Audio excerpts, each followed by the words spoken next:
자, 오늘부터 교회론 강해 시작하겠습니다. 오늘은 교회론 강해 첫 번째 시간으로 교회란 무엇인가, 교회란 무엇인가에 대해서 함께 말씀을 나누도록 하겠습니다. 어느 시대나 그랬지만 오늘날 특별히 많은 사람들이 한국 교회를 걱정합니다.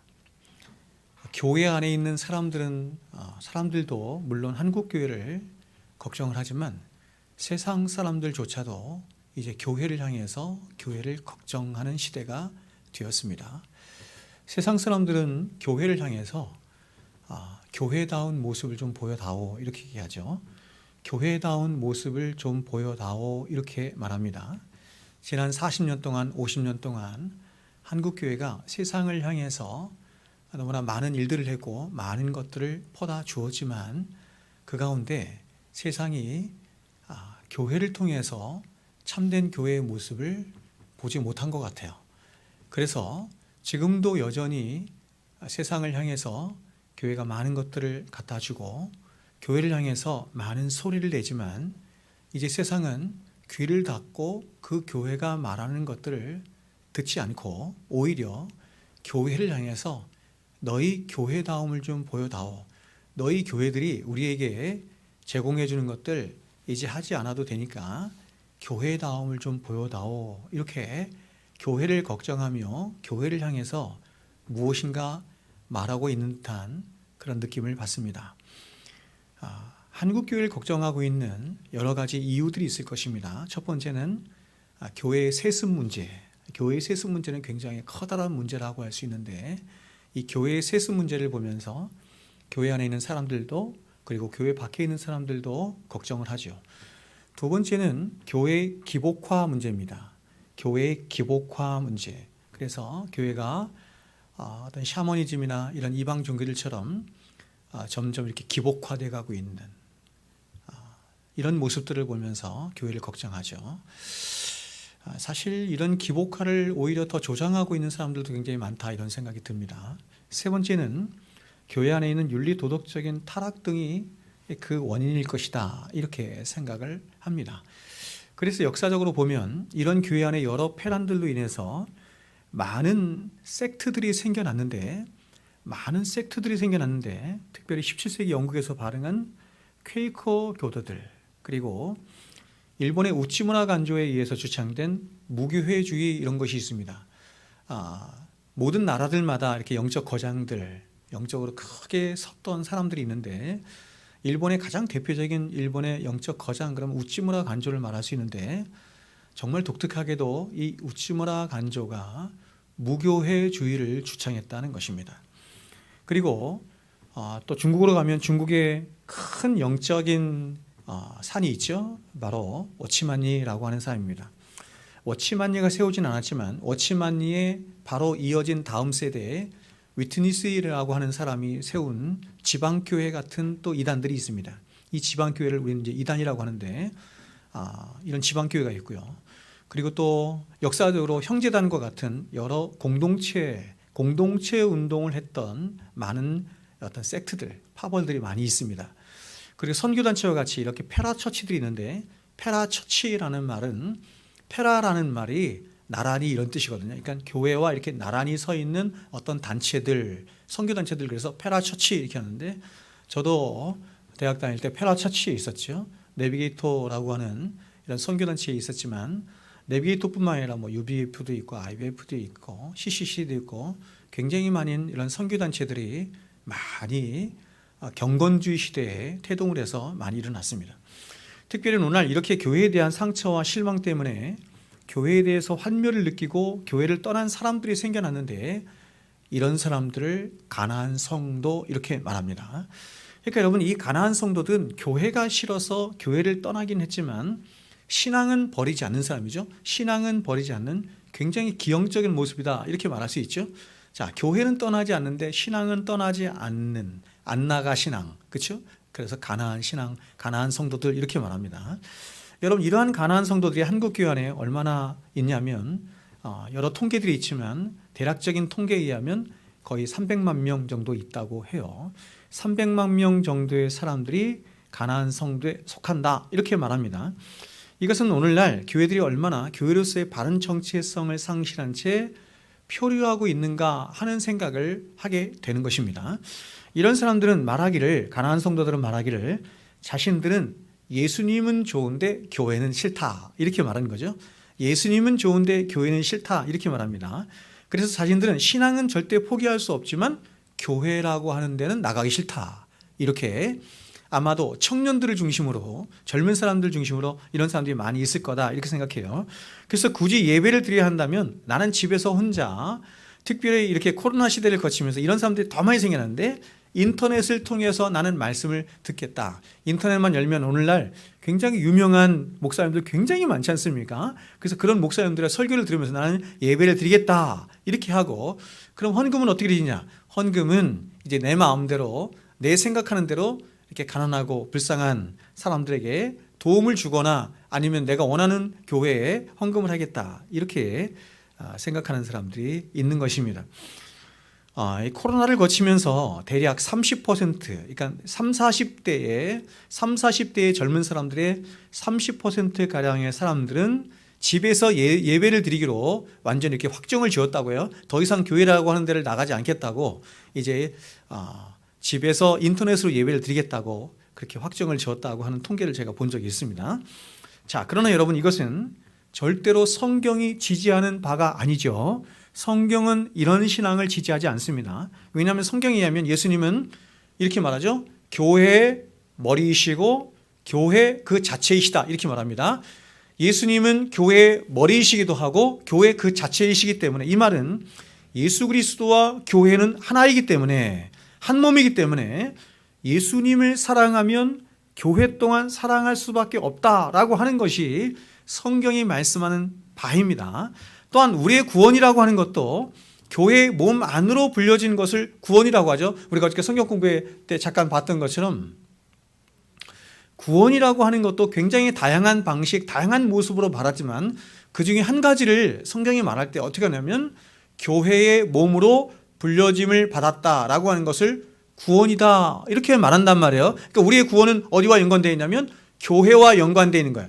그래서 성도는 교회 안으로 불려진 것을 구원이라고 하고, 성도의 성화의 삶 또한, 성도의 자라감 또한 교회 안에서만 유기체적으로 다른 성도들과의 이 몸 안에서 서로 유기체적으로 그 몸 안에서 자라가도록 하나님이 그렇게 정하셨어요. 그러므로 예수님은 사랑하는데 교회는 싫다 하는 기독교 신앙은 없는 거예요. 예수님은 좋은데 교회는 싫다 하는 신앙은 없는 것이며, 만일 누군가가 그런 신앙을 가지고 있다고 한다면 그런 신앙은 진리가 결여된 신앙이거나 굉장히 크게 잘못된 신앙이죠. 나의 신앙과 교회를 뗄래야 뗄 수 없는 하나다라고 하는 지식을 가지고 있음에도 불구하고 그런데도 나는 교회는 싫어, 예수님은 좋은데, 이것은 굉장히 잘못된 신앙인 거예요. 그러면 여러분, 예수님을 믿는다고 하는 성도들 가운데 왜 이런 왜곡된 신앙의 모습들이 나오는 것일까요?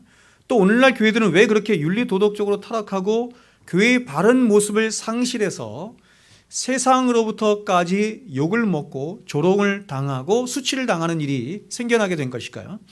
그것은 여러 가지 이유가 있겠지만 많은 경우에 한국 성도들의 교회론에 대한 어떤 지식의 부재에 있다고 저는 생각해요. 교회론에 대한 지식의 부재 혹은 교회론에 대한 지식의 왜곡에 있다고 생각해요. 이 후자가 사실 더 많죠.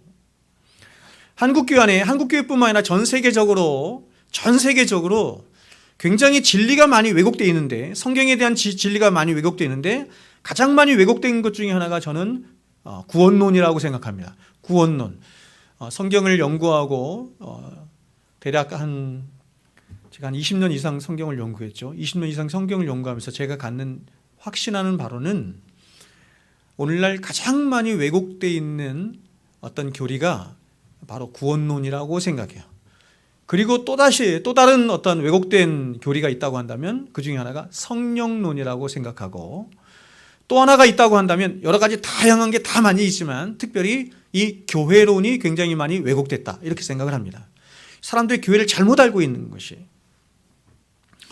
오늘날 사람들이 교회라고 다니기는 다니는데 그 교회가 가지는 교회의 본질이 무엇이고 교회의 바른 정체성이 무엇인지, 그리고 교회가 가지는 어떤 의무와 책임, 그리고 교회가 가지는 어떤 영광과 그 위치와 복됨이 어떤 것인지에 대해서는 사람들이 잘 모르는 것입니다. 그래서 우리 믿음의 선배들은 성경이 말씀하는 이런 교회의 여러 다양성들을 고찰하고 살펴서 교회에 대한 바른 교리들을 세워서 교회에 대한 바른 정체성을 세워나가기 시작한 것입니다. 여러분, 성경은 아주 다양한 표현과 비유들을 통해서 교회에 대해서 말씀하고 있습니다.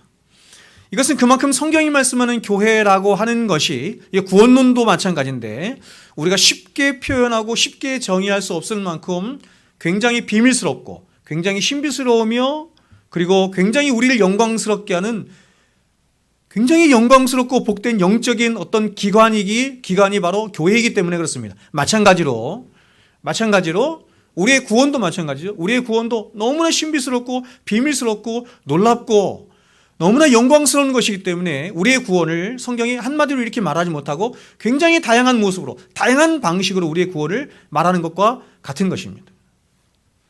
우리가 알다시피 하나님은 우리에게 예수님을 아는, 기독론을 아는, 예수님에 대해서 예수님을 바라볼 수 있는 측면을 4가지를 주셨어요. 그렇죠? 그것을 사복음서다 이렇게 말합니다. 마태, 마가, 누가, 요한복음.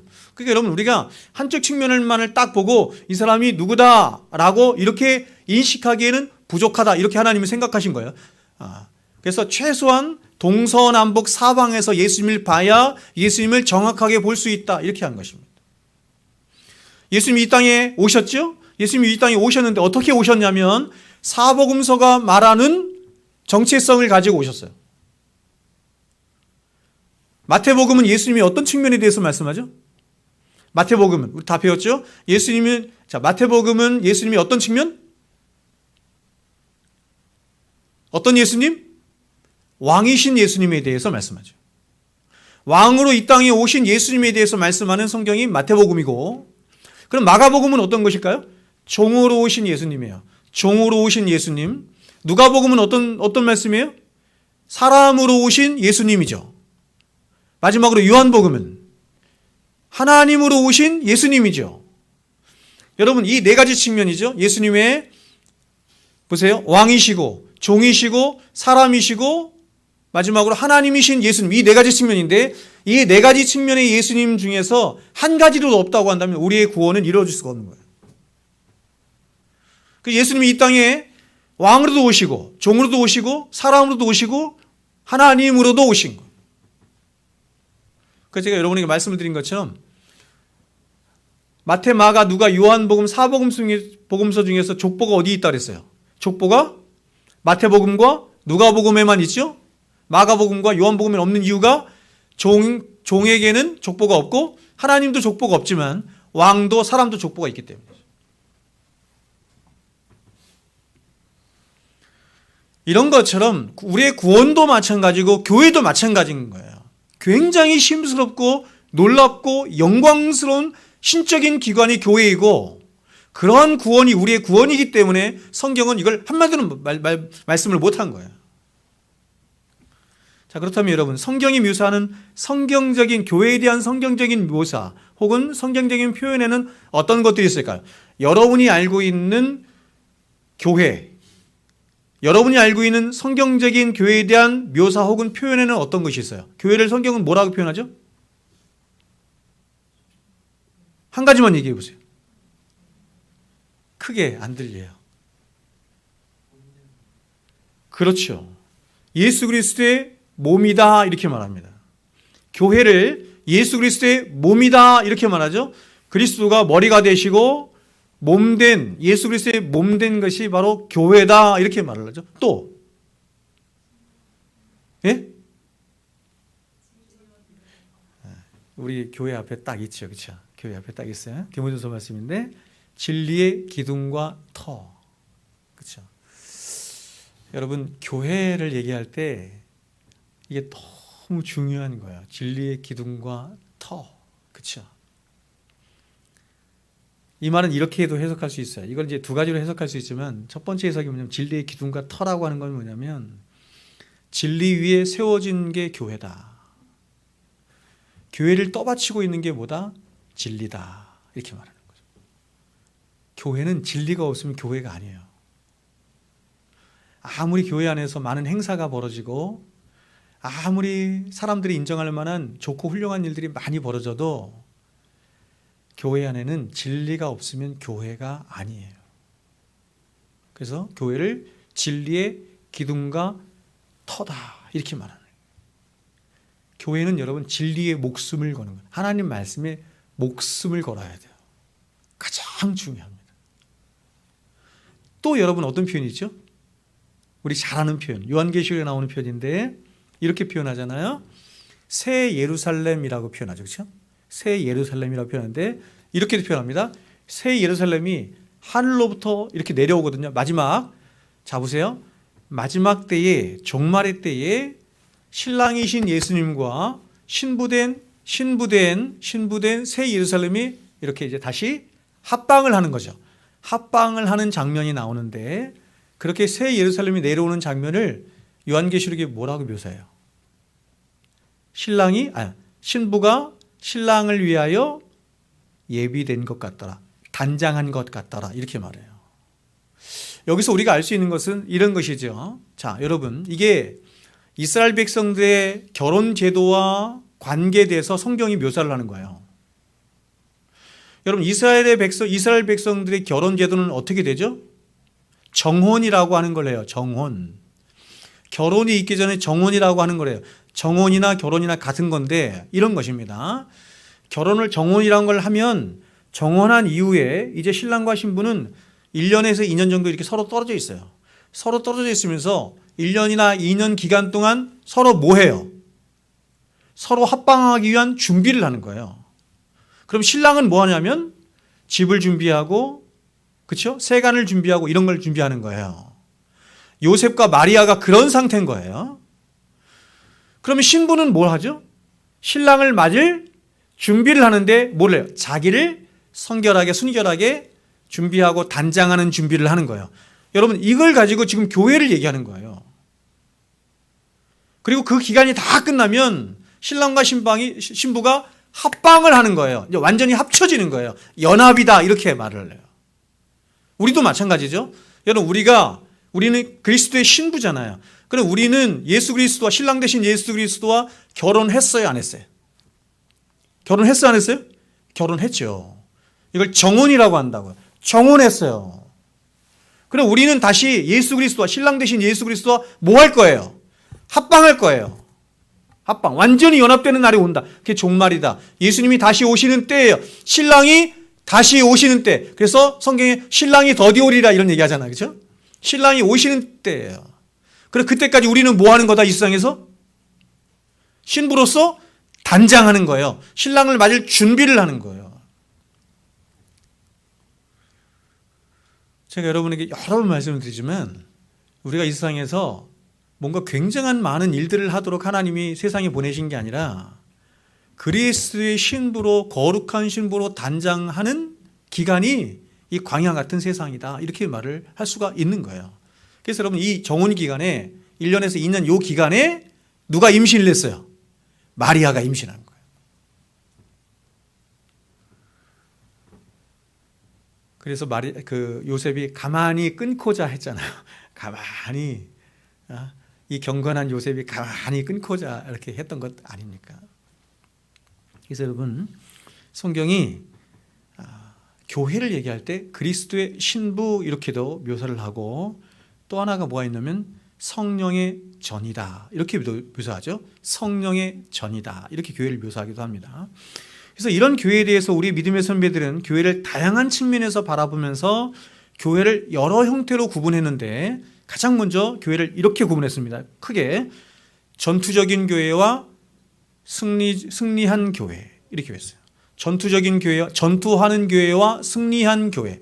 자, 우리가 요한계시록 말씀을 좀 나누었는데, 제가 요한계시록 한 절반 정도 나누다가 말았는데, 자, 여러분, 요한계시록에 보면 교회를 향해서 계속해서 요한이 하는 말이 있어요. 교회를 향해서 계속해서 반복적으로 하는 말이 있어요. 그게 뭐예요? 교회가 어떤 자다? 이기는 자, 이기는 자, 이기는 자, 이기는 자, 이런 얘기예요. 교회는 이미 승리가 담보된 담보된 기관이다 이런 얘기예요. 신적인 기관이다 이렇게 기관하는 거예요. 그래서 여러분 천상의 교회를 이미 전쟁에서 이긴 거예요.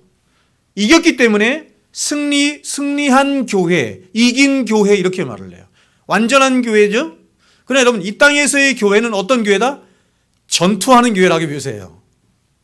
전투하는 교회라고 묘사를 해요.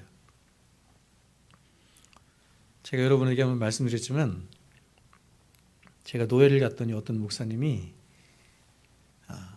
이 지상의 교회를 자 보세요. 성경은 전투하는 교회라고 말하잖아요. 내가 선한 싸움을 다 싸우고 그렇죠. 사도 바울이 이 세상에서 자신의 삶을 뭐라고 표현하냐면 전투하는 삶이었다 이렇게 말을 해요. 그래서 전투하는 교회 이렇게 얘기하는데 이 전투하는 교회가 현대인들에게 잘 안 맞는 거야. 싫은 거야. 그래서 어떤 목사님이 뭐라 했냐면 교회는 유람선도 아니지만 전투함도 아닙니다. 그럼 뭡니까?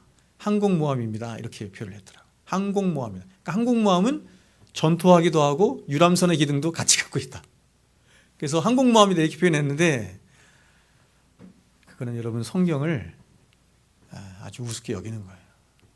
그렇지 않습니다.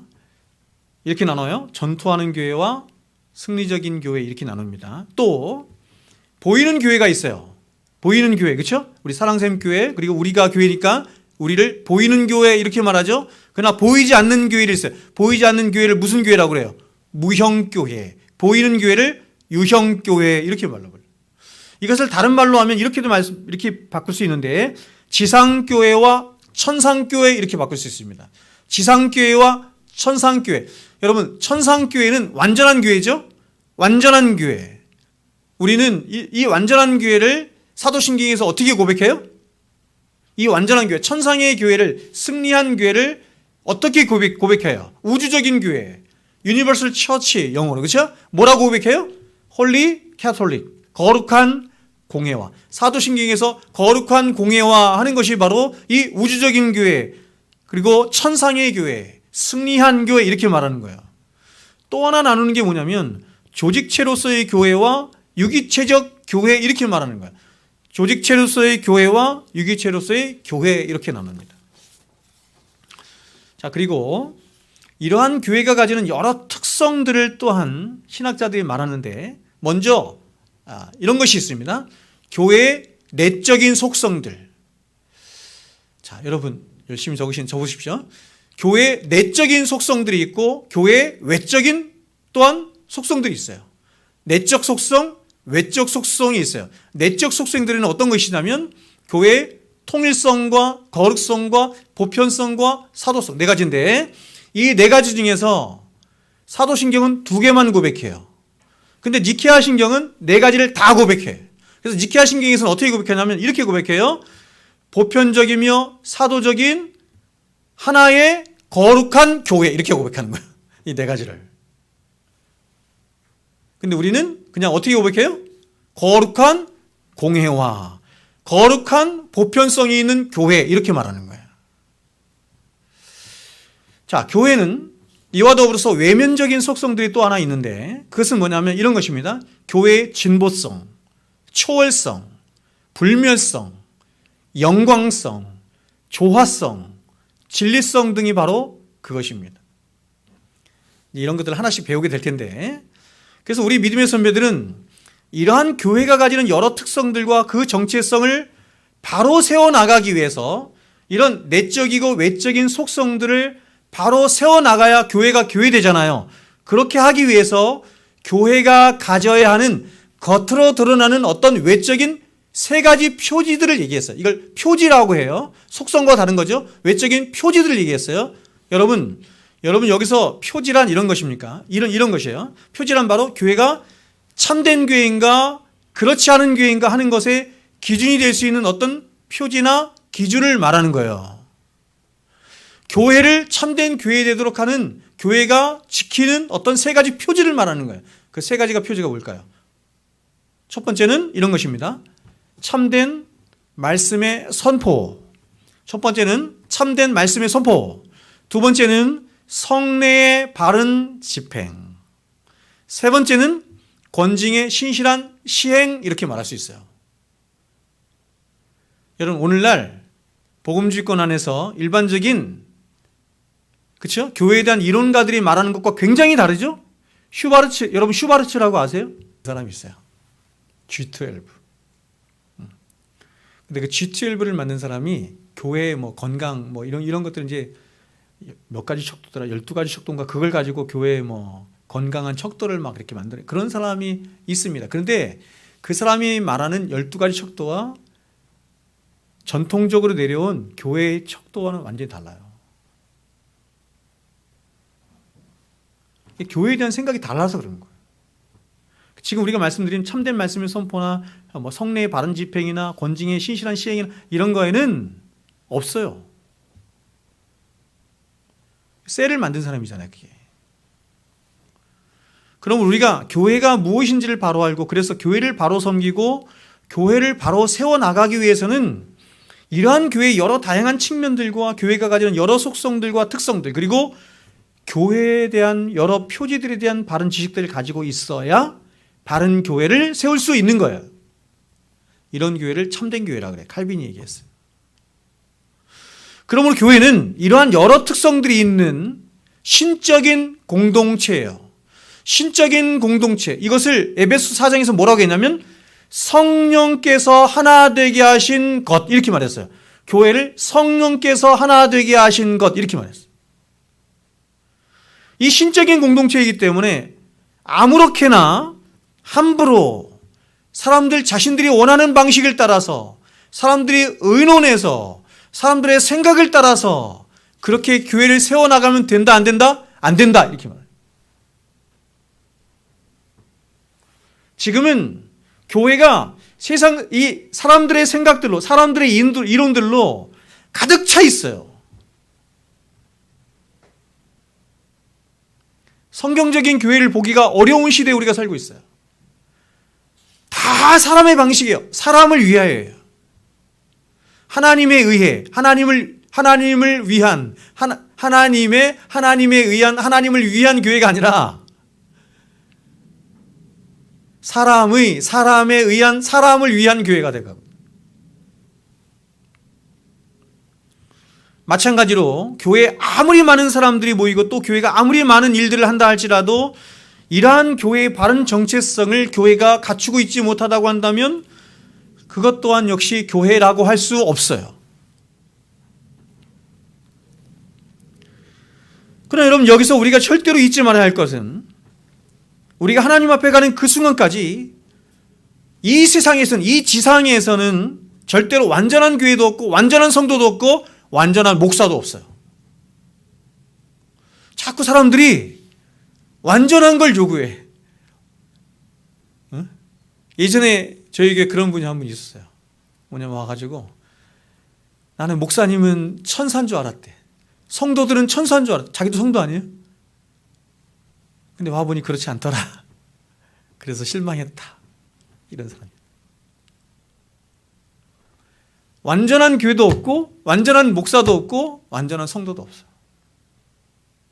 교회는 다 죄인들 모이는 거 아니에요? 또 여러분 다 죄인 아니에요? 죄인들이 모여서 공동체를 세우는데 너무 놀라운 것은 뭐냐면 그 죄인들 안에 하나님의 영이 거하시고 진리가 있기 때문에 교회가 세워지는 거예요. 놀랍지 않습니까? 다 죄인들이라서 다 자기 소견에 오른 대로 살려고 해. 다 죄성을 따라 자기 욕심을 따라 살려고 해. 근데 이 교회가 거룩한 공동체가 돼요. 이유가 뭐예요? 진리예요, 진리. 하나님의 말씀이에요. 성령이 거하시기 때문에. 예수 그리스도의 피 뿌려 세우신 교회이기 때문에 그래요.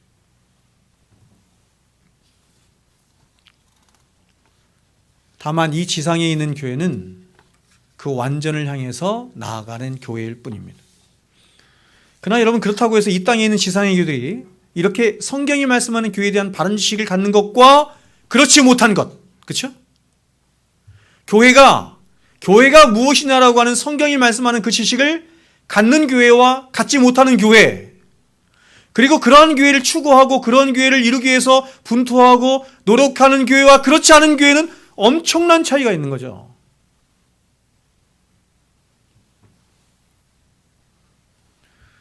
어떤 면에서 이런 교회는 교회라는 이름이 있고 성도라는 이름은 가졌으나 인간들끼리 서로 그렇게 스스로 설정하고 추구하고 이루기를 원하는 그런 교회는 사실상 교회가 아니라고 할 수 있습니다. 그래서 여러분 칼빈이 뭐라고 했냐면 이렇게 성경이 말씀하는 교회를 이루기 위해서 분투하고 노력하고 그것을 목적하여 나가는 교회를 참된 교회 이렇게 말했어요. 참된 교회. 우주적인 교회에 속하는 교회다 이렇게 말해요.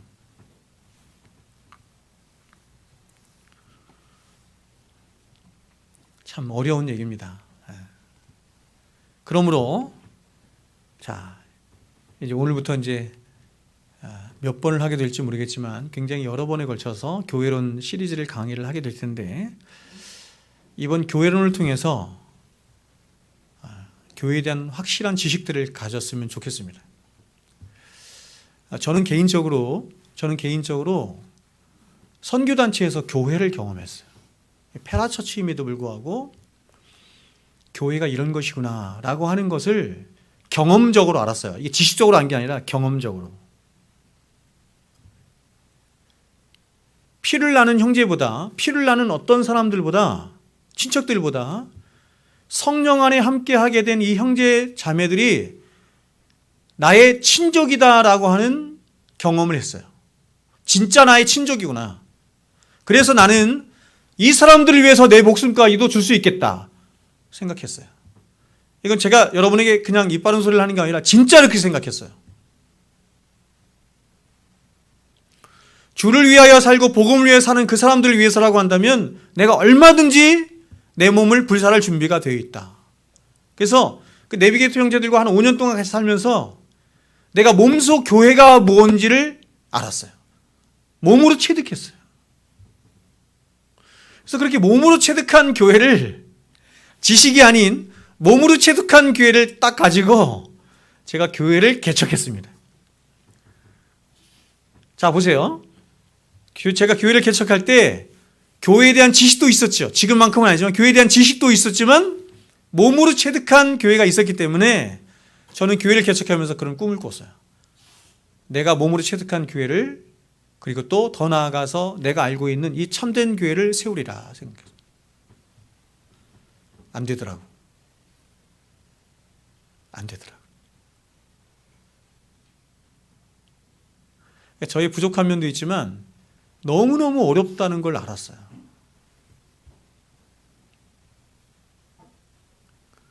사람들이 아무리 가르쳐도 정말 교회를 그렇게 생각하는 사람이 거의 없다는 걸 제가 알았어요.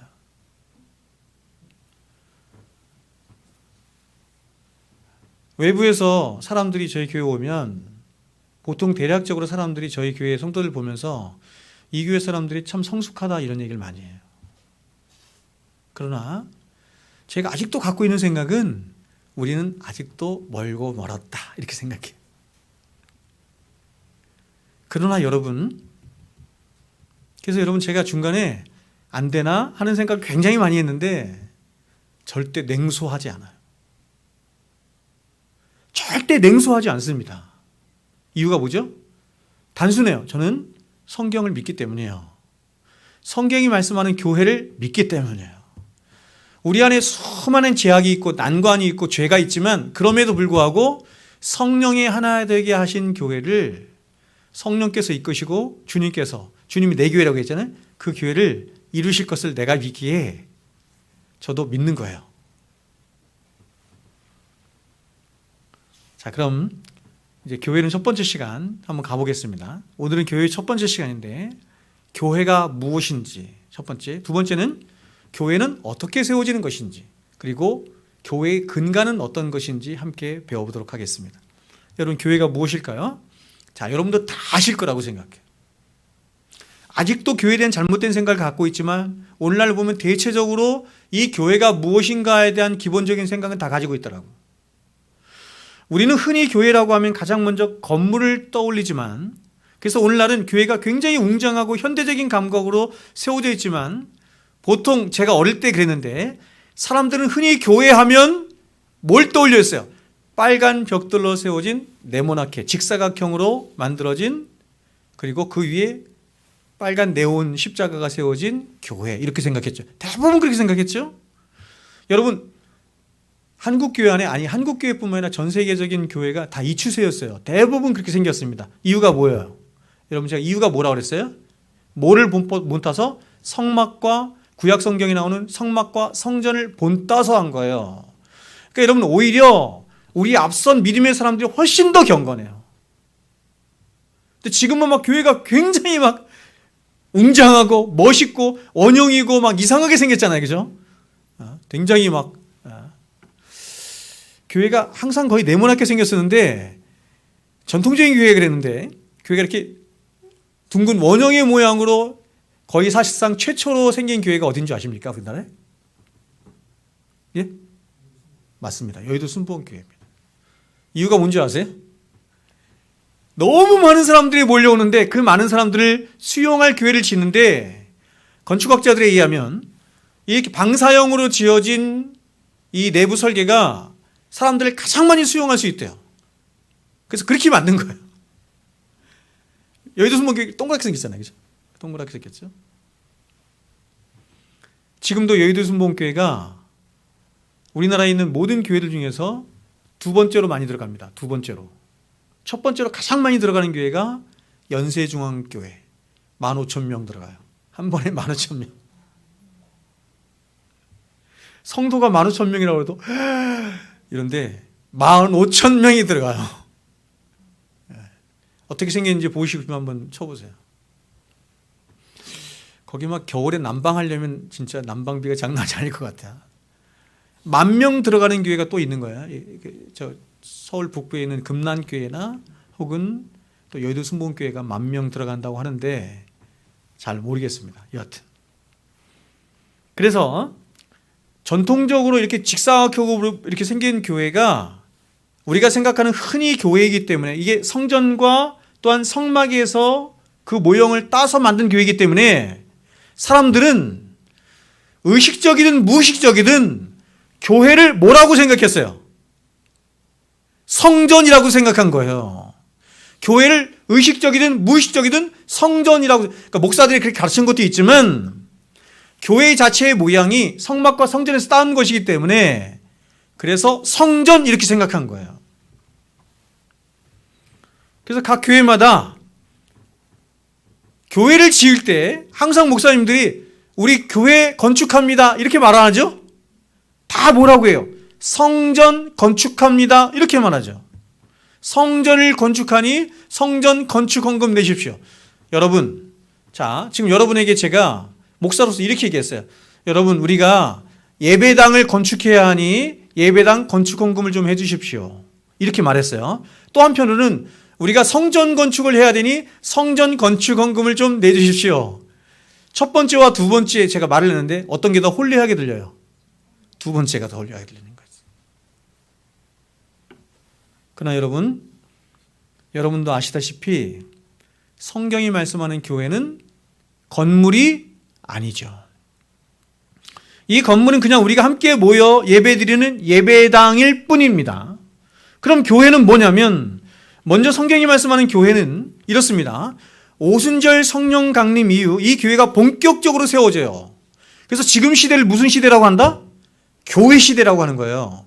오순절 성령 강림 이후에 교회가 시대가 됐어요. 교회 시대. 교회 이렇게 말해요. 그러나 엄밀히 말해서 교회는 그 이전부터 있었어요. 구약시대 때부터 있었어요. 구약시대 때 왕정시대에도 교회가 있었죠. 성전이라는 이름으로 있었지만 광야시대에도 교회가 있었죠. 사도행전 17장 38절에 보면 광야시대 때 있던 교회를 뭐라고 부르냐면 광야교회 이렇게 불러요. 광야교회 이렇게 불러요. 사도행전에서. 그러나 여러분 더 엄밀히 말하면 교회는 구약시대 훨씬 더 이전에 있었죠. 언제부터 있었어요? 교회가. 여러분 교회가 언제부터 있었어요? 예? 창세 전에 있었어요. 창세 전에 이미 구원받은 자들의 무리가 있었죠?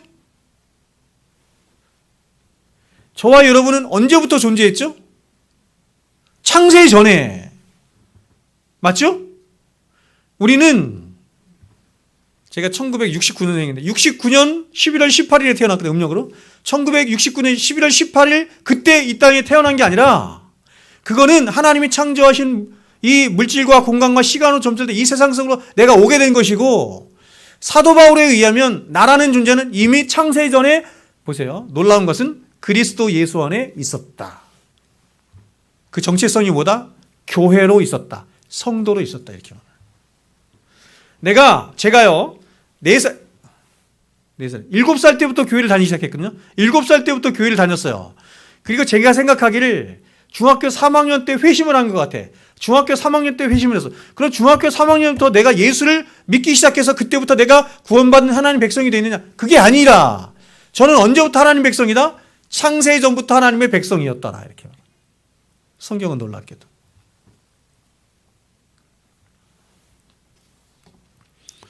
자, 먼저 구약 성경을 보면 이 교회를 뜻하는 두 개의 단어가 등장을 하는데, 하나는 칼이라고 하는 단어와 또 하나는 에다라고 하는 단어예요. 칼과 에다. 칼은 구약에 123번, 에다는 149번 등장해요. 근데 이 둘 다 의미가 똑같아요. 어떤 의미냐면 이런 의미입니다. 어떤 목적을 위해서 하나님이 구별하여 내신 회중이라는 의미를 갖고 있어요. 다시요. 하나님이 어떤 특별한 목적을 위해서 하나님이 구별하신 회중이라는 의미가 있어요. 이게 에다이고 칼이에요. 그래서 이것을 뭐라고 불렀냐면 여호와 신앙 공동체 이렇게 부른 거예요. 여호와 신앙 공동체. 그러나 교회라는 말이 본격적으로 쓰여지기 시작한 때는 바로 오순절 성령 강림 이후로 이 교회라는 말이 히라보에서는 두 가지로 나타나는데, 먼저 한 가지는 뭐냐면 회당이라고 불리는 시나고게, 회당이 시나고게거든요. 시나고게 이 하나와 또 가장 보편적으로 신약에서 불리는 교회가 있어요. 그게 뭐죠? 히라보로? 많이 들어봤잖아요.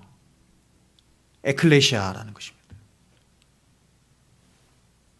그러니까 구약에는 두 가지가 있어요. 칼과 에다. 신약에는 두 가지 뭐라고요? 시나고게와 에클레시아가 있어요. 왜 그러면 교회를 시나고게 이렇게 불렀냐면, 회당이라고 하는 것은 원래 유대인들이 모이는 장소였어요. 그렇죠? 근데 그리스도인들이 회심하여 예수를 믿게 된 그리스도인들이 모일 장소가 없어서 어디서 모였냐면 회당에서 모이기 시작했어요. 그래서 이거를 교회 이렇게 사람들이 부르기 시작한 거예요. 엄격한 의미에서는 아니죠.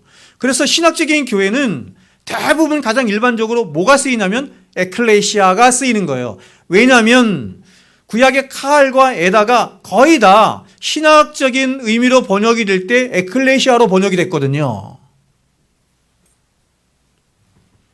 그래서 에클레시아가 구약의 칼과 에다와 똑같은 의미예요. 머리 아픈가 보다 이런 거. 저 보세요. 이 에클레시아는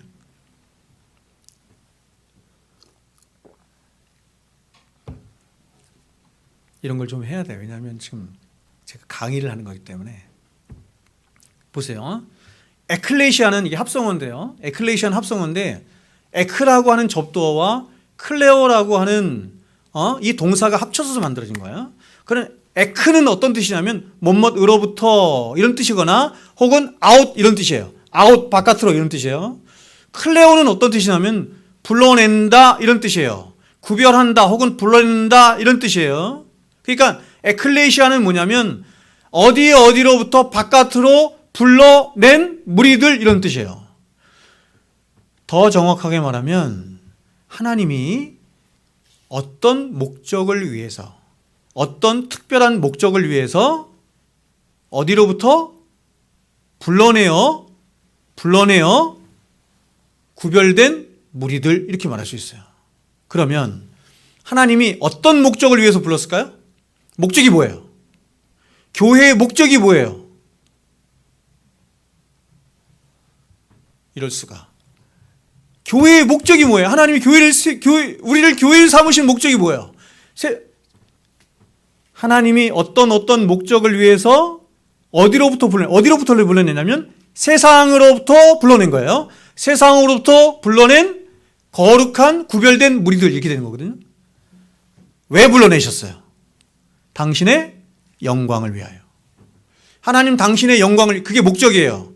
교회를 교회되게 한 교회의 존재의 목적이 하나님의 영광을 위하여예요. 그래서 하나님이 세상으로부터 그 무리들로부터 구별하여 거룩하게 하신 무리다 이런 뜻이에요. 이게 에클레시아고 구약의 뭐다? 칼이고 에다다 이런 뜻이지. 됐죠? 그래서 성경은 이 교회를 다른 말로 하나님이 거하시는 거룩한 전이다. 하나님이 교회를 불러내서 영광을 받으시길 원한다. 이걸 제가 다시 풀어드릴게요. 다시 풀어드리면 이건 뭐예요? 구약 성경에서 주구장창 계속해서 약속하고 있는 언약의 내용이에요. 그게 뭐예요? 나는 너의 하나님이 되고 너희는 나의 백성이 돼서 영원토록 함께 거하며 영원토록 함께 사랑하며 살자 이거잖아요. 그렇죠? 그래서 하나님이 말씀하시는 거예요. 내가 너희 안에 거해서 너희와 함께 영원토록 살 거야. 그렇죠? 그래서 우리를 뭐 삼으시겠다? 성전 삼으시겠다. 하나님이 거하시는 곳이 성전이거든요. 그래서 교회를 다른 말로 성전이라고도 하고, 하나님이 거하시는 곳이 교회잖아요. 성전이라고도 하고, 또 다른 말로 뭐라고 하냐면 성도 이렇게 해요. 구별된 자라는 뜻이에요. 성도는. 그러니까 결론적으로 말해서 교회는 바로 구원받은 우리 자신이 교회가 되고 또 우리가 성전이 되죠. 우리는 이러한 개념을 사도 바울이 보낸 여러 서신들을 통해서 확인할 수 있습니다. 그러니까 여러분 지금 이러한 개념들을 먼저 알지 못한 채로 성경을 읽으면 이게 그냥 성경을 쑥쑥 지나가는 거 한번 들어보세요. 자, 갈라디아서 1장 1절부터 3절 제가 한번 읽어드릴게요. 지금 이런 교회의 생각을 가지고 교회에 대한 개념을 가지고 한번 들어보세요. 새롭게 들릴지 모르겠지만 들어보세요. 사람들에게서 나는 것도 아니요 사람으로 말미암은 것도 아니요 오직 예수 그리스도와 그를 죽은 자 가운데서 살리신 하나님 아버지로 말미암아 사도된 바울은 함께 있는 모든 형제와 더불어 갈라디아 여러 교회들에게 우리 하나님 아버지 주 예수 그리스도부터 은혜와 평강이 있기를 원하노라. 은혜와 평강이 있기를 원하노라는 이건 축원하는 거예요. 축원하는 내용이에요. 기독교의 핵심이라고 제가 말씀드렸어요. 은혜와 평강, 은혜와 평강. 기독교 복음의 핵심이 뭐냐? 은혜와 평강. 나중에 다시 말씀드릴 기회가 있을 거야. 자, 빌립보서 1장 1절. 그리스도 예수의 종 바울과 디모데는 그리스도 예수 안에서 빌립보에 사는 모든 성도와 또한 감독들과 집사들에게 편지한다. 세 번째, 에베소 1장 1절입니다. 하나님의 뜻으로 말미암아 그리스도 예수의 사도된 바울은 보세요. 에베소에 있는 성도들과 그리스도 예수 안에 있는 신실한 자들에게 편지하노니. 캐치하셨어요? 자, 지금 바울이 여러 흩어져 있는 교회들에게 편지를 하는 거죠. 갈라디아 교회, 빌립보 교회, 에베소 교회 편지를 하잖아요. 근데 어떤 때는 수신자를 이렇게 말해요. 갈라디아에 있는 여러 교회들 이렇게 말하죠. 갈라디아에 있는 여러 교회들. 갈라디아는 지방을 말하는 거거든요. 터키 지방을 말하는 거거든요. 그러니까 거기에 있는 여러 교회들, 에베소 교회 혹은 또 빌립보 교회, 사랑샘 교회 이런 것처럼 교회들을 말하는 거. 또 보세요. 어떤 때는 빌립보에 있는 성도들, 감독들, 집사들 이렇게 무리들을 말하기도 하고 또 어떤 때는 에베소에 있는 성도들이라고도 말하고 어떤 때는 이렇게도 말해요. 그리스도 안에 있는 자들 이렇게 말해요. 다시 말해서 바울은 어떤 때는 성도 한 사람 한 사람을 가리켜서 너희가 교회야 이렇게 말하기도 하고 어떤 때는 그러한 성도들이 모인 무리들을 교회라고도 하고 지금 우리처럼 이렇게 지역교회, 사랑샘 교회, 사랑의 교회 그렇죠? 성경으로 말하면 에베소 교회, 빌립보 교회, 고린도 교회 이런 것처럼 이런 교회를 교회라고도 말하며 또 어떤 때는 그냥 그리스도 안에 구원받은 사람들을 그냥 가리켜서 뭐라고 한다? 교회 이렇게 말한단 말이에요. 됐죠? 성경은 이러한 성도들을 가리켜서, 이러한 교회를 가리켜서 또 뭐라고 부른다? 성전이라 부른다. 자, 우리 잘 아는 말씀인데 고린도서 6장 6말씀이에요. 너희 몸은 너희가 하나님께로부터 받은 바 너희 가운데 계신 성령이 전인 줄을 알지 못하느냐? 성령이 거하시는 전인 줄을 알지 못하느냐? 너희는 너희 자신의 것이 아니라. 우리의 것이 아니면 뭐예요? 값으로 사신 바 됐다, 이렇게 말해요. 두 번째, 너희는 너희가 하나님의 성전인 것과 하나님의 성령이 너희 안에 거하시는 것을 알지 못하느냐? 여러분, 이렇게 구원받은 저와 여러분이 성전이며 교회라는 거죠. 자, 여러분, 하나님은 죄와 함께 거하실 수 있는 분이 아니에요. 하나님은 영이시고 거룩하신 분이에요. 근데 그런 하나님이 바로 저와 여러분 안에 거하신다라고 하는 것은 저와 여러분 안에 있는 죄가 어떻게 되었다? 도말되었다, 이렇게 말하는 거예요. 그러면 저와 여러분이 어떻게 해서, 어떻게 그렇게 하나님이 거하실 수 있는 성전 혹은 교회가 되었느냐면 바로 예수 그리스도의 십자가로 말미암은 공로 때문에 죄가 도말됨으로 하나님이 우리 안에 성전으로 거하시게, 하나님이 우리 안에 거하시는 것이죠. 우리가 성전이 되는 거죠. 자, 여러분, 이스라엘 백성들에게는 역사적으로 보이는 성전이 세 가지가 있었습니다. 세 개가 있었어요. 그렇죠? 첫 번째 성전이 뭐예요? 보이는 성전 첫 번째. 구약에 있던 첫 번째 성전. 솔로몬 성전이죠. 우리가 시편에서 흔히 이 솔로몬 성전을 뭐라고 하냐면 시온 성전 이렇게도 말해. 솔로몬 성전이에요. 자, 두 번째는 여러분이 알고 있는 두 번째 성전. 역사적으로 그 사람의 이름을 딴 거예요. 다 이름을 딴 거예요. 솔로몬의 이름을 따서 솔로몬 성전. 두 번째는 수룹바벨 성전. 그렇죠? 수룹바벨과 느헤미야가, 에스라와 느헤미야가 귀환해서 세운 성전, 수룹바벨 성전. 그렇죠? 세 번째 성전이 무슨 성전이에요? 예수님 때에 있었던 성전. 예수님 당시에 있었던 성전, 그 이름이 뭐예요? 헤롯 성전이죠. 이 세 개 성전 중에서 가장 화려한 성전이 어떤 성전? 솔로몬 성전. 완전 다 금이야.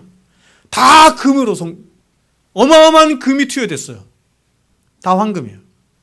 가장 초라한 성전 어떤 성전? 가장 초라한 성전 스룹바벨 성전. 가장 웅장하고 큰 성전 어떤 성전? 헤롯 성전. 헤롯 성전을 몇 년 동안 지었다고요? 성경에 나오죠? 46년 동안 지었다. 46년 동안. 헤롯이 이스라엘 백성들의 마음을 얻기 위해서 크고 웅장하게 성경이 말씀하는 대로 바대로 짓지 않고 자기 마음대로 지었어요. 그게 헤롯 성전이에요. 그러면 가장 거룩한 성전은 뭘까요? 하나님이 가장 기뻐하셨던 성전. 어떤 성전일까요? 수룹바벨 성전이에요. 그래서 이 수룹바벨 성전에 대해서 말씀하는 성경이 어디예요? 스가랴 말씀이에요. 그런데 여러분, 이 세 개의 성전이 다 회파돼요. 솔로몬 성전은 바벨론 침공 때 회파되고 수룹바벨 성전은 언제 회파되었는지 아무도 몰라. 아무도 모르고 헤롯 성전은 언제 망해요? 언제 멸망하죠? 로마의 디도 장군에 의해서, 로마가 침략해서 디도 장군에 의해서 다 불타 없어지고 말아요. 그러니까 여러분, 역사적으로 이스라엘 백성들에게는 세 개의 성전이 있어야 하는데 세 개의 성전 중에 남은 성전이 있어요, 없어요? 없어요. 그렇다면 왜 그렇습니까? 왜 하나님은 성전을 안 남겨두셨을까요? 왜 모든 성전은 회파되어야만 한 것입니까? 그것은 너무 명확하고 너무 간단해요. 그것은 그 보이는 성전들은 진짜 성전이 아니기 때문이에요. 진짜 성전이 아니라 진짜 성전 되신 예수 그리스도를 예표하고 모형하는 그림자일 뿐이고 상징일 뿐이기 때문에 진짜 성전이신 예수 그리스도가 오시면 어떻게 돼요? 파괴되어야 되는 거예요. 그래서 파괴되는 거예요. 그래서 예수님 스스로도 이렇게 말씀하셨죠. 요한복음 2장에서 예수께서 대답하여 이르시되 너희가 이 성전을 헐라 내가 사흘 동안에 일으키리라. 그렇죠? 사흘 동안에 진짜 성전 세울게. 그럼 성전을 어떻게 세우시겠다는 거야? 진짜 성전을 어떻게 세우시겠다? 내가 죽고 내가 부활함으로 세우겠다, 이런 뜻이죠. 사흘 동안에. 그렇죠? 유대인들이 이르되 이 성전은 46년 동안의 지었건을 네가 3일 동안에 일으키겠느냐 하더라. 그러나 예수는 성전된 자기 육체를 가리켜서 말씀하신 것이라. 여러분, 제가 성경을 보는 이 성경신학적 관점을 여러 가지로 말씀을 드렸죠. 성경을 어떻게 볼 거냐, 구속사적으로도 보고, 또 하나는 하나님의 나라 관점으로 보고, 또 하나는 언약신학적인 관점으로 본다 그랬죠. 그 중 하나가 뭐라 했어요? 성전신학 중심의 관점이에요. 성경은 다 성전이야. 성전. 왜 성전일까요? 성경은 다 예수 말하는 거니까. 성전이 예수니까. 그런데 여러분, 그 성전 되신 예수님을 하나님이, 자 보세요, 십자가에 못 박아 죽여버리세요. 예수님을 십자가에 못 박아 죽여버리신 분이 누구다? 하나님이시다. 그래서 사도행전에서 뭐라고 했어요? 하나님이 예수님을 내어주셨다, 이렇게 말해요. 내어주셨다. 십자가에 못 박아 죽이셨어요. 왜 그렇게 하셨어요? 그것은 진짜 성전 되신 예수님이 자신을 십자가에서 무너뜨리시고 이제 우리 각자 안에 성령을 통해서 우리 안에 거하심으로 우리 자신을 성전으로 만드시기 위함이다. 됐죠? 여러분, 구약의 유대 백성들은 굉장히 특별한 백성들이었습니다. 왜냐하면 그것은 하나님이 그들과 언약을 맺으시고 그들을 하나님의 백성으로 삼으신 자들이기 때문이에요. 그래서 하나님은 그들이 하나님의 백성이라는 중요한 증거로 뭘 주셨냐면 성막과 성전을 주신 거예요. 성막과 성전이 뭔데요? 하나님이 임재하시는 곳이잖아요. 하나님 임재하시는 곳. 나는 너희 가운데 임재해서 너희의 하나님이 되고 너희 나의 백성이 될 거야 라고는 증표가 성전이잖아요. 그래서 여러분, 제가 성막 설교할 때 어떻게 했어요? 이스라엘 12지파가 3지파씩 동서남북으로 있고 한가운데 성막을 짓도록 했잖아요. 너희 가운데 내가 거할 거야. 너희 가운데 거해서 너희와 함께 영원토록 살 거야. 이게 언약의 핵심이란 말이에요. 이 세상 어떤 민족이나 사람도 감히 하나님을 배울 수 없어요. 하나님과 함께 할 수 없는데 하나님은 이 성전을 유다 백성들에게 주셔서 성전에서 그들과 함께 하기를 원하신 것입니다. 제가 말씀드렸다시피 이런 하나님의 의지가 얼마나 강한지 성전이신 예수님을 줄 때도 이름을 뭐라고 줬어요? 임마누엘이라고 했잖아요. 언약의 내용 아니에요. 언약의 내용. 내가 너와 함께 영원히 함께하리라. 나는 너의 하나님이 되고 너희 나의 백성이 영원히 함께할 거야. 임마누엘 이렇게 지은 거예요. 그러니까 여러분, 구약에서부터 신학에 이르기까지 성경은 일관성을 가지고 있어요. 하나님의 뜻은 한 번도 변한 적이 없어요. 한 번도. 인간들은 계속 죄짓고 반역하고 계속 끊임없이 하나님을 대적하지만 하나님의 뜻은 일관돼요.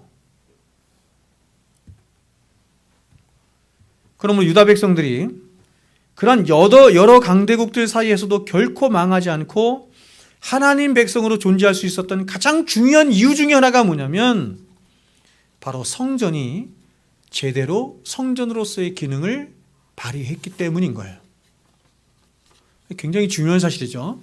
그래서 하나님은 성전에서 유다 백성들과 만나시며 그들을 당신의 백성으로 삼으사 모든 나라들로부터 그들을 지켜주신 것입니다. 여러분, 하나님이 성전이 천지 만물을 지으신 하나님이 성전에 계시는데 감히 어떤 나라가 그 나라를 대적할 것이며 그 나라를 이길 수가 있겠습니까? 어떤 나라가 성전을 회파할 수 있겠어요? 제가 여러분에게 말씀드린 것처럼 히스기야 왕이 바벨론에서 사신이 왔을 때 뭘 보여주냐면 성전을 보여주는 거예요. 성전. 오늘날 교회는 세상에 뭘 보여줘야 되냐면 성전을 보여줘야 되는 거예요. 성전의 거룩함을 보여줘야 되는 거예요. 세상에는 없는 것을 보여줘야 되는 거예요. 세상에는 없는 거룩성, 세상에는 없는 또 진리성을 보여줘. 그게 세상을 섬기는 교회의 방식이 되어야 되는 거예요.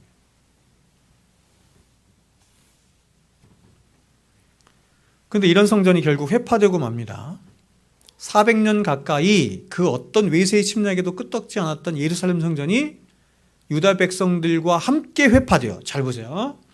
성전만 회파된 것도 아니고 유다 백성들만 포로로 끌려가는 것도 아니고 성전과 함께 유다 백성들도 함께 회파돼요.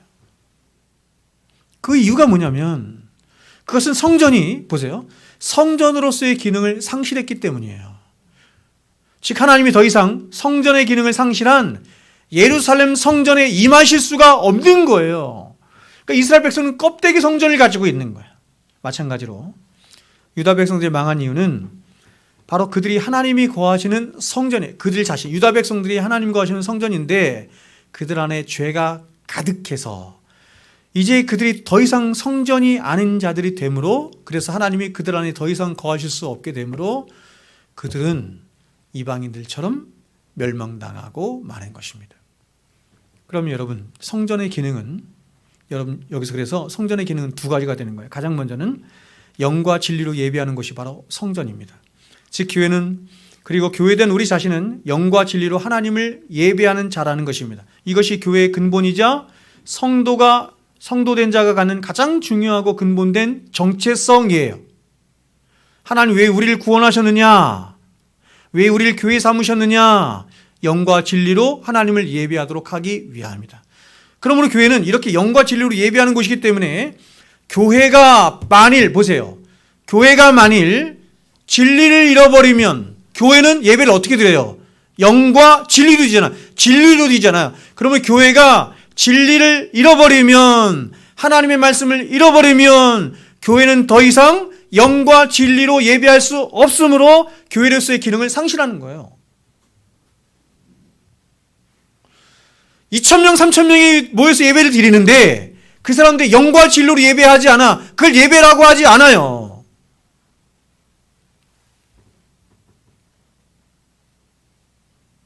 성전이 아닌 거예요. 근데 이렇게 영과 진리로 하나님을 예배하기 위한 성전의 두 번째 중요한 기능이 있는데, 그게 뭐냐면 성전은 바로 성도들로 하여금 회개하여 성령의 역사를 일으키는 곳이 바로 성전이에요. 즉 성전의 중요한 기능 중에 하나가 바로 죄를 죽이고 죄를 고치는 일을 하는 것인데, 이 일은 바로 성도들의 참된 회개를 통해서만 가능해요. 그러므로 교회 안에 회개의 눈물이 그쳐질 때 교회는 생명을 잃어버리게 되는 것이고, 마찬가지로 성도가 회개의 눈물을 잃어버릴 때 그 성도는 이미 깊이 병든 거예요.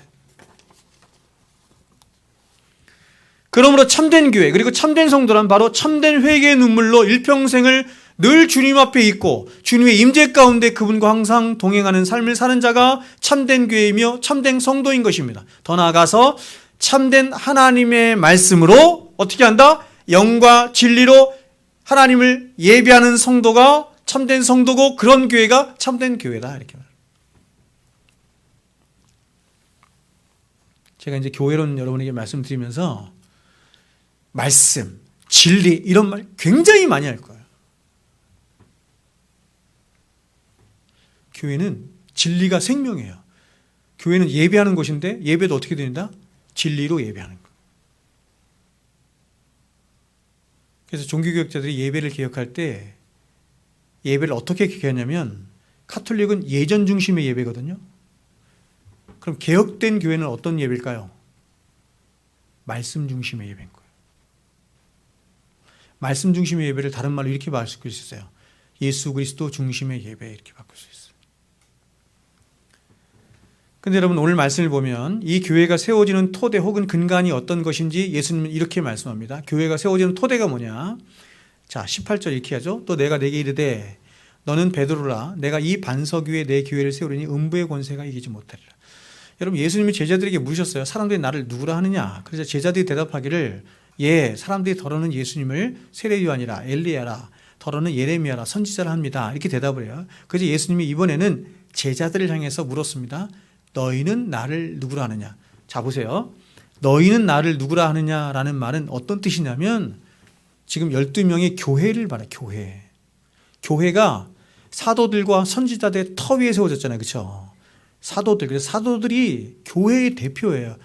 야, 교회된 너희는 나를 누구라 하겠어? 이렇게 말하자 그 교회의 대표가 되는 베드로가 이렇게 말한 거예요. 주는 그리스도시요 살아계신 하나님의 아들이십니다. 이렇게 대답한 거예요.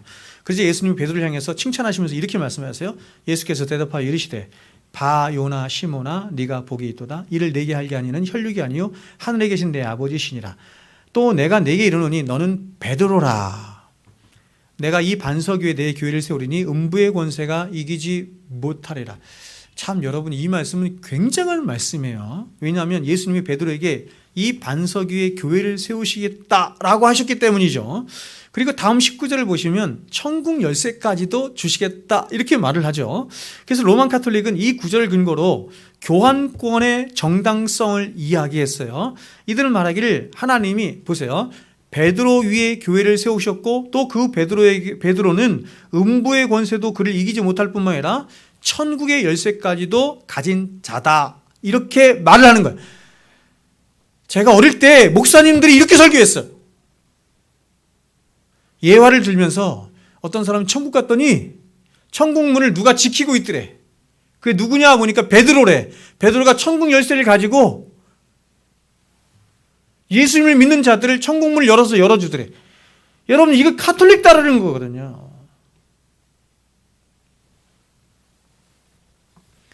그래서 카톨릭은 베드로를 초대 교황으로 보고 그 교황권을 전수받은 다른 교황들도 역시 엄청난 이런 권세를 지녔다라고 본 거예요. 그래서 이들은 교황을 뭐라고 부르냐면 교황성하 이렇게 불렀어요. 교황성하. 들어봤어요? 교황성하? 폐하도 아니고 전하도 아니고 각하도 아니고 성하. 교황성하라는 말이 영어로 뭐냐면 The Holy Father예요. Holy Father. 하나님께만 쓸 수 있는 극존칭의 극존칭을 누구에게 쓰고 있어요? 교황에게 쓰고 있는 거예요. 정관사까지 붙여가면서.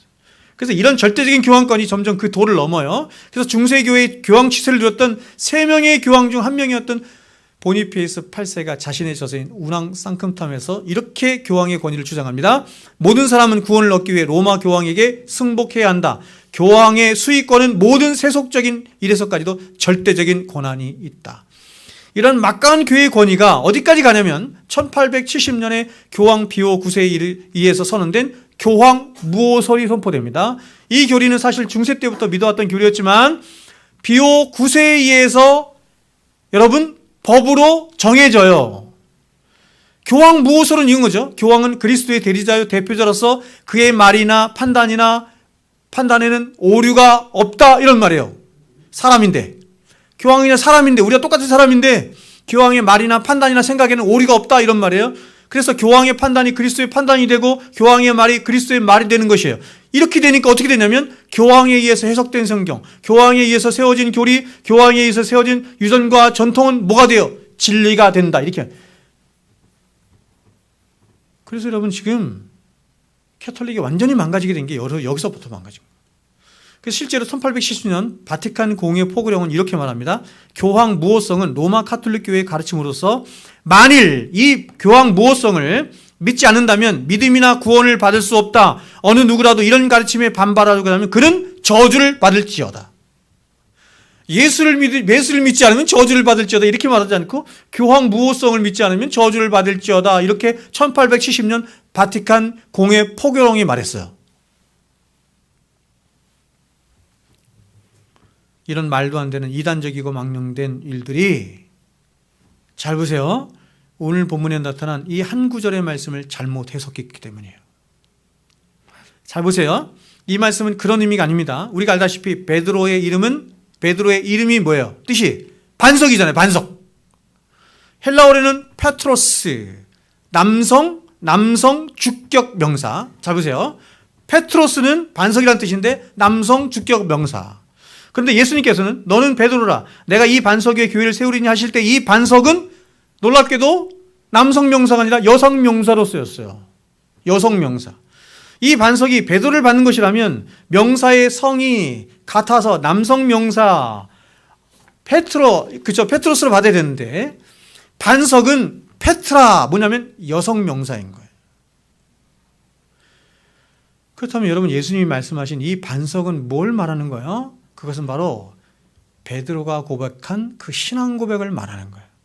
즉 예수님은 베드로가 고백한 주는 그리스도시요 살아계신 하나님의 아들이십니다라고 고백한 그 신앙 고백 위에 교회를 세우겠다 이렇게 말씀하셨죠. 그러므로 이것은 비단 베드로에게만 해당되는 것이 아니라 이렇게 올바른 신앙 고백을 하는 모든 사람들에게 해당되는 것으로 교회가 교회되어지고 성도가 성도되는 가장 절대적인 기준이자 표지자 근거가 뭐냐면 바로 이 신앙 고백이에요. 주는 그리스도시요 살아계신 하나님의 아들이십니다. 그래서 우리가 사도신경에서도 신앙 고백을 할 때도 그의 외아들 우리 주 예수 그리스도를 믿사오니 하는 것이고 똑같은 고백이에요. 카타콤의 성자들이 자신들의 신앙을 서로 확인할 때도 뭐라고 했다고요? 익투스, 여기 있죠? 강대상 밑에 익투스, 헬라어 물고기 그림 있죠? 안에 헬라어가 있어요. 익투스예요. 예수스, 크리스토스, 데오스, 히오스, 소테르 이렇게 된 거거든요. 요 한 글자씩 따가지고 하니까 익투스가 된 거고, 뜻이 어떻게 되냐면 예수 그리스도는 하나님의 아들이시며 나의 구원자이십니다, 이런 뜻이에요. 이 세 가지가 똑같은 고백이에요. 그러므로 교회는 오직 이 신앙 고백에서만 참되게 세워질 수 있고, 또한 이 신앙 고백이 더욱 성도들 안에서 참되게 고백되어지고 구현되어질 때 교회는 무슨 교회가 된다? 참된 교회가 된다, 이런 뜻이에요. 말씀을 맺도록 하겠습니다.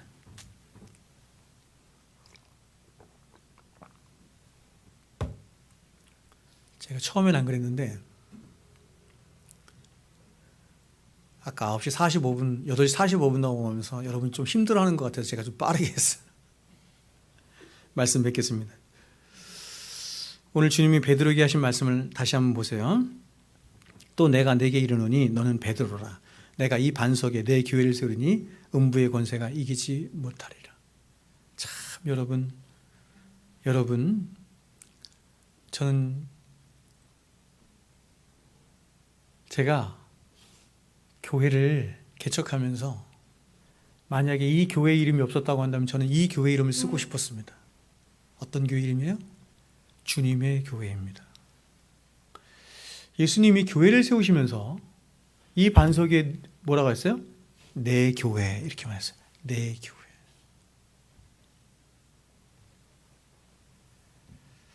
누구의 교회냐면 교회는 담임 목사의 교회도 아니고 어느 특정한 사람의 교회도 아니고 성도들의 교회도 아닌 주님의 교회인 줄로 믿어요.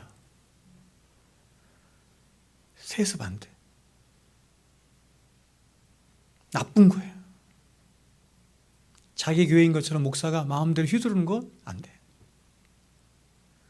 장로들이 자기 교회인 것처럼 마음대로 월권하는 것 안 돼.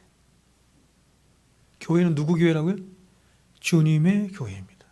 참 여러분, 저는 우리 교회는 사랑생교회지만 주님의 교회라는 이름이 너무 부러워. 그리고 주님의 교회 이렇게 할 때 교회에서 감동이 돼요. 이 교회가 주님의 교회이구나. 고린도서 3장 11절 이렇게 말합니다. 이 닦아둔 것 외에 능히 다른 터를 닦아줄 자가 없으니 이 터는 곧 예수 그리스도시니라. 자, 그러므로 여러분, 우리는 에베소 4장에 있는 말씀처럼 두려움을 가지고 성령의 하나 되게 하신 교회를, 이렇게 말하죠.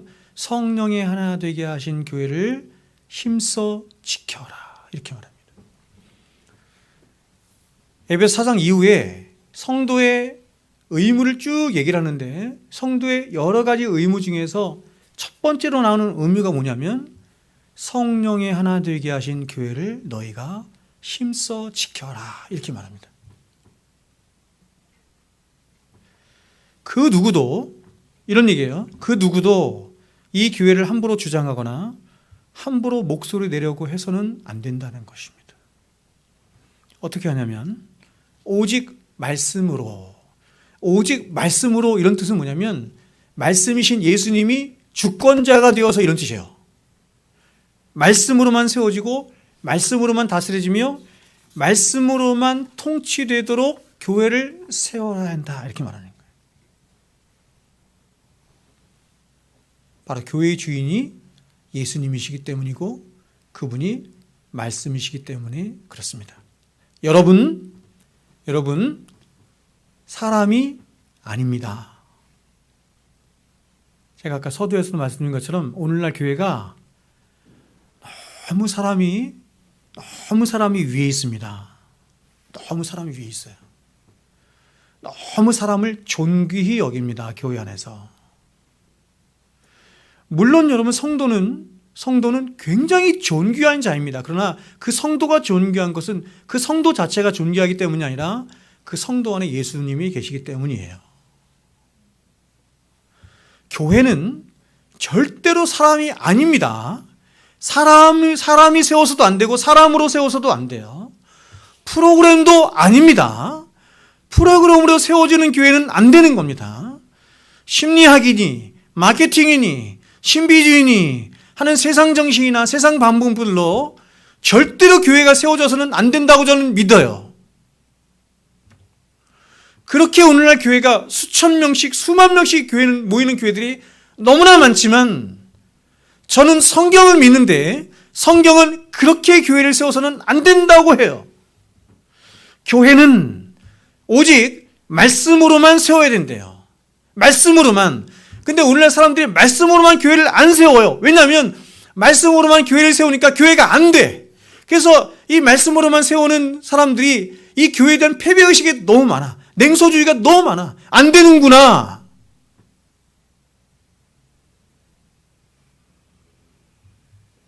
안 돼요, 여러분. 안 돼. 자꾸 절망이 와. 냉소가 와. 그래도 우리는 하나님의 말씀을 믿어야 할 줄로 믿습니다. 말씀으로만 세워지는 교회, 그 교회가 참된 교회인 줄로 믿어요. 그런 교회 세울 수 있기를 주의 이름으로 부탁을 드리고 축원드립니다.